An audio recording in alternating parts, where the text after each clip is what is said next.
Movie शुरू होती है और हमें एक प्रेग्नेंट लेडी दिखाई जाती है जिसका नाम नतालिया होता है और तब ही उसकी डिलीवरी का टाइम भी आ चुका होता है और उस वक्त नतालिया की मदर अलीना भी उसके साथ होती है। नतालिया की तबीयत खराब होना शुरू हो जाती है और उसकी माँ फौरन उसे हॉस्पिटल ले जाती है, लेकिन रात काफी हो चुकी होती है इसलिए हॉस्पिटल में ज्यादा डॉक्टर अवेलेबल नहीं होते। लेकिन वहाँ पर एक नर्स होती है जो उसकी डिलीवरी कर देती है और नतालिया का बच्चा पैदा हो जाता है। लेकिन सब उस बच्चे को देखकर काफी हैरान और परेशान हो जाते हैं क्योंकि उन लोगों को उस चीज पर यकीन नहीं आ रहा था जो वो देख रहे थे, क्योंकि बच्चा पैदा होते ही हवा में फ्लाई करना शुरू हो जाता है। नतालिया भी ये देखकर काफी हैरान हो जाती है और वो अपनी मदर को कहती है कि हमारे यहाँ एक एंजल बच्चे की पैदाइश हुई है। लेकिन नतालिया की मदर एक समझदार और एक्सपीरियंस लेडी होती है और वो फौरन समझ जाते हैं कि बच्चा अब नॉर्मल है और ऐसा ही होता है क्योंकि वो बच्चा विदाउट ग्रेविटी पैदा होता है। वो लोग काफी पुअर प्रोटेक्टेड लोग होते हैं और फौरन हॉस्पिटल को छोड़कर चले जाते हैं, जबकि नर्स उन्हें काफी समझा रही होती है कि अभी उनके जाने का टाइम नहीं हुआ, लेकिन वो उसकी नहीं मानते और अपने घर आ जाते हैं। जब वो लोग घर आ जाते हैं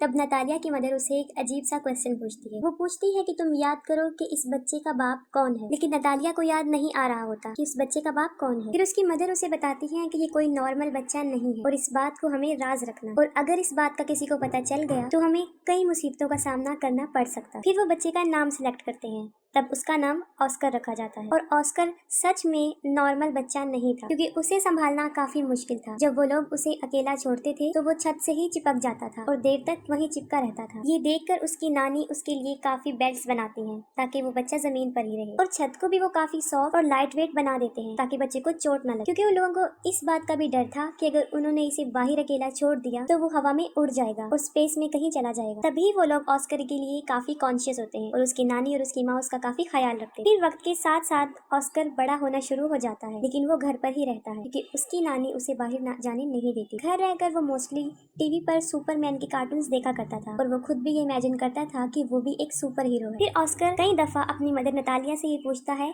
कि वो लोग उसे बाहर जाने क्यों नहीं देते, लेकिन वो उसकी बात को इग्नोर कर देते हैं। ऑस्कर खिड़की से बाहर कई दफा लोगों को देखता रहता था और अपने जैसे बच्चों को भी जो स्कूल जा रहे होते हैं और हसरत भरी निगाहों से खेलते हुए बच्चों को देखता था और आजाद जिंदगी को बहुत मिस करता था। वो ये सोचता था कि वो शायद हमेशा के लिए यहाँ कैद में ही रहेगा। फिर एक दिन ऑस्कर घर के इस कैद से तंग आकर खिड़की से बाहर जाने की कोशिश करता है, लेकिन उसकी नानी उसको देख लेती है और वो काफी गुस्से में आ जाती है। ये इंसिडेंट देखने के बाद उसकी नानी सारी विंडोज को सील कर देती है और ऑस्कर को समझाती हैं कि वो कभी भी इस घर से बाहर नहीं जाएगा, ना उन बच्चों की तरह जो स्कूल जाते हैं, और वो घर पर ही रहकर पढ़े। ये सुनकर ऑस्कर की मदर काफी गुस्से में आ जाती है और कहती है कि कब तक हम इसको इस कैद खाने में रखेंगे, एक ना एक दिन इसने बाहर जाना है। फिर ऑस्कर की मदर उसके लिए एक जैकेट लेकर आती है जिसकी पॉकेट्स में वो 2 पत्थर रखती है ताकि वो उड़ ना सके। वो अपनी मदर की बात नहीं सुनती और ऑस्कर को बाहर ले जाती है और साथ में वो ऑस्कर को ये भी बताती है कि वो सुपरमैन की तरह अपना राज किसी को नहीं बताएगा, वरना वो भी कभी सुपरमैन नहीं बन सके। फिर एक दिन ऑस्कर अपनी मदर के साथ कुछ सामान परचेज करने चला जाता है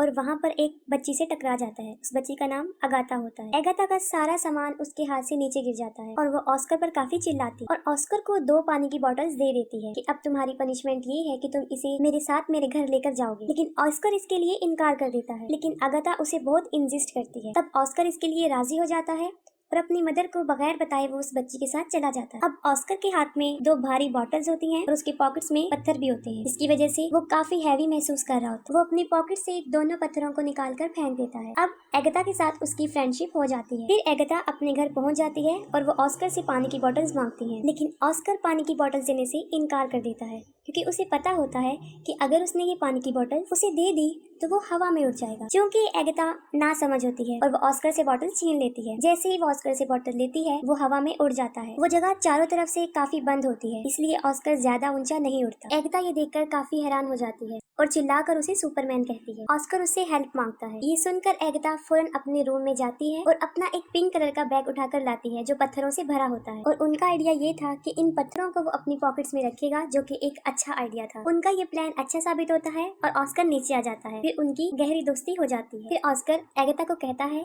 कि तुम प्रॉमिस करो कि इस बात को सीक्रेट रखोगी और किसी को नहीं बताओ। और दूसरी तरफ ऑस्कर के गायब होने की वजह से उसकी मदर और उसकी नानी काफी परेशान होती हैं। वो उसे काफी ढूंढती हैं और वो ये सोच लेती हैं कि वो शायद हवा में उड़ गया है, क्योंकि जो पत्थर उसकी मदर ने उसकी पॉकेट में रखे होते हैं वो उन्हें जमीन पर गिरे हुए मिलते हैं। फिर ऑस्कर उसी बैग के साथ जो एगाथा ने उसे दिया था घर आ जाता है और अपनी मदर को एगाथा के बारे में बताता है। फिर उसकी मदर उससे पूछती है कि कहीं तुमने अपना राज उसे तो नहीं बता दिया, लेकिन वो अपनी मदर से झूठ बोल देता है कि मैंने नहीं बताया। फिर ऑस्कर और एगाथा कई दिन तक एक दूसरे से मिलते रहते थे। फिर एक दिन ऑस्कर की मदर को इस बात का पता चल जाता है कि एगाथा उस राज के बारे में जानती है। फिर उसी दिन के बाद उसकी मदर उसे एगाथा से मिलने नहीं देती, जबकि एगाथा काफी दफा ऑस्कर से मिलने उनके घर पर आती थी, लेकिन नतालिया उसे दरवाजे से ही भेज देती। फिर उन लोगों के आसपास के लोग उन्हें मशकूक निगाहों से देखने लगे, क्योंकि उन्हें ऐसा लग रहा था कि शायद ऑस्कर की मदर और नानी उसके साथ बुरा सलूक करती हैं, तभी वो उसे घर से ज्यादा बाहर आने नहीं देती और वो स्कूल भी नहीं जाती। फिर इस बारे में वो पुलिस को बता देती। फिर अगले दिन पुलिस उनके घर आ जाती है और उन लोगों को वार्न करती है कि वो ऑस्कर को कल से स्कूल भेजें, और मजबूरन उन लोगों को ऑस्कर को स्कूल भेजना पड़ा। फिर ऑस्कर की मदर उसके साथ स्कूल जाती है और उन्हें इस बात का भी ख्याल आ जाता है कि ऑस्कर एक नॉर्मल लाइफ नहीं जी सकता। फिर वो ऑस्कर को ले आती हैं और उनकी आंखें आंसुओं से भर जाती हैं। उसकी मदर इस सारी बात को समझ जाती है और वो घर छोड़ने का फैसला करते हैं। फिर वो अपने घर को छोड़कर बहुत दूर एक जगह पर रहना शुरू कर देते हैं। काफी साल गुजर चुके होते हैं। अब ऑस्कर भी जवान हो जाता है, उसकी मदर काफी ओल्ड हो जाती है और उसकी नानी की डेथ हो जाती है। और ऑस्कर के पास अब तक वो बैग होता है जो एगाथा ने उसे दिया होता है। वो उस बैग को कभी भी अपने से दूर नहीं करता था, इवन कि सोते वक्त भी वो उसे अपने साथ लेकर सोता था। लेकिन आज भी उसका लाइफ स्टाइल जीने का वही तरीका, घर में रहकर ही वो जिंदगी गुजारता और उसकी जिंदगी सीक्रेट पर ही चल रही होती है। ऑस्कर की मदर और वो एक दूसरे का बहुत ख्याल रखते थे। ऑस्कर अब अपनी जिंदगी से फेड अप हो गया था। इस राज को छुपाते हुए वो काफी तंग आ चुका है। फिर वो सोचता है कि अगर दुनिया को उसके बारे में पता चल जाएगा तो वो थोड़े ही वक्त में पूरी दुनिया में मशहूर हो जाएगा, जैसे उसका आइडियल मैन सुपरमैन, और उसके ऊपर बहुत से लोग किताबें भी लिखेंगे।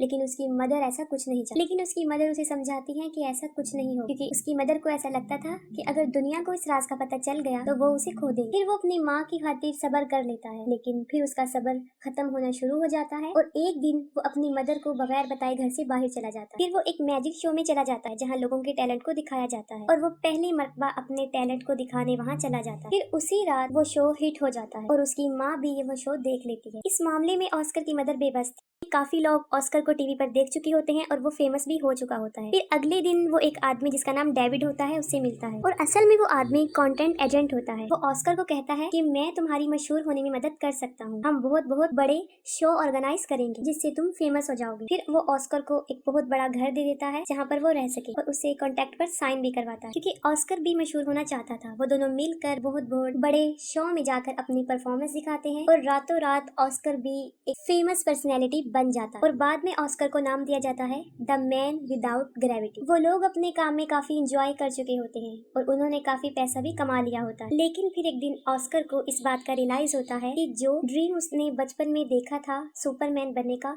वो सुपर हीरो नहीं है, बल्कि वो तो एक कठपुतली बन चुका है जिसे लोग अपने इंजॉयमेंट के लिए इस्तेमाल करते हैं। कभी तो लोग उसे फोटोशूट में बुलाते थे और कभी किसी मैजिक शो में। फिर आहिस्ता आहिस्ता उसे ये सब नापसंद होना शुरू हो जाता है। हालांकि उसके ऊपर बहुत सारी बुक्स लिखी जाती हैं, बहुत सारे मैगजीन्स छपते हैं और कुछ ऐसी डॉक्यूमेंट्रीज जिसमें उसकी नानी और उसकी मदर को काफी बुरा प्रेजेंट किया, जिसे ऑस्कर को काफी बुरा लगा। और फिर एक आखिरी शो होता है जिसमें उसे एंजल का कॉस्ट्यूम पहनाया जा रहा है जो उसे बहुत बुरा लगता है। वो कहता है कि मैं कोई एंजल नहीं हूँ। उसे काफी गुस्सा आता है और वो शो में ही लोगों को बुरा भला कहना शुरू कर देता है। फिर वो अपनी मदर को कहता है कि वो ये सब कुछ छोड़ने का फैसला कर चुका है। फिर वो अपने एजेंट को कहता है कि बस मेरा काम यहीं तक था, मुझे अब मशहूर नहीं हूँ और मजीद वो ये काम नहीं करेगा। उसका एजेंट उसे समझाता है कि तुम इसे ऐसे नहीं छोड़ सकते, लेकिन ऑस्कर इन सब से तंग आ चुका होता है। वो कहता है कि तुम लोगों को जाकर ये कह दो कि द मैन विदाउट ग्रेविटी मर चुका है या हवा में कहीं पर उड़ गया। फिर वो अपनी माँ को भी गुड बाय कह देता है क्योंकि वो एक अलग जिंदगी जीना चाहता है। और अगले दिन न्यूज पर ये खबर आ जाती है कि द मैन विदाउट ग्रेविटी मर चुका है और बहुत से लोग उस पर तरह तरह के क्लेम करते हैं। ऑस्कर की माँ अब अकेली रहना शुरू हो जाती है और कई विजिटर्स ऑस्कर के बारे में पूछने उनके घर आते जाते थे, लेकिन वो कुछ भी उन लोगों को नहीं बता। और फिर काफी साल गुजर जाते हैं। फिर ऑस्कर की मदर की भी डेथ हो जाती, लेकिन ऑस्कर अभी तक जिंदा था।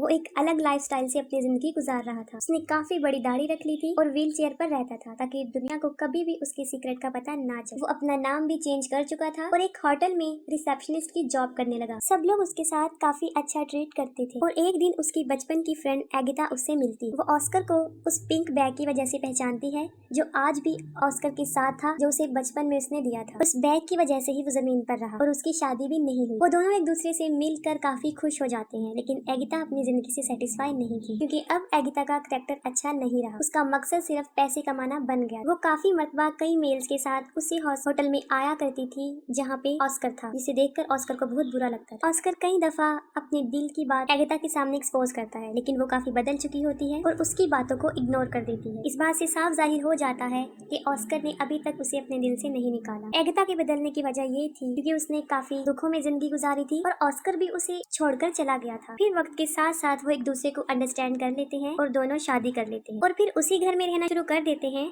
जहाँ वो बचपन में रहा करते थे। और यहाँ पर मूवी एंड हो जाती है।